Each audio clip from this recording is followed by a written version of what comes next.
第1116章离开。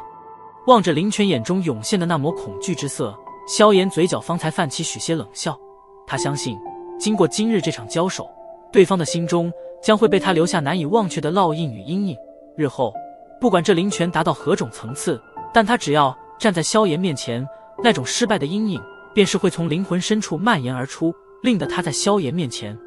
再也难以保持最为巅峰的状态。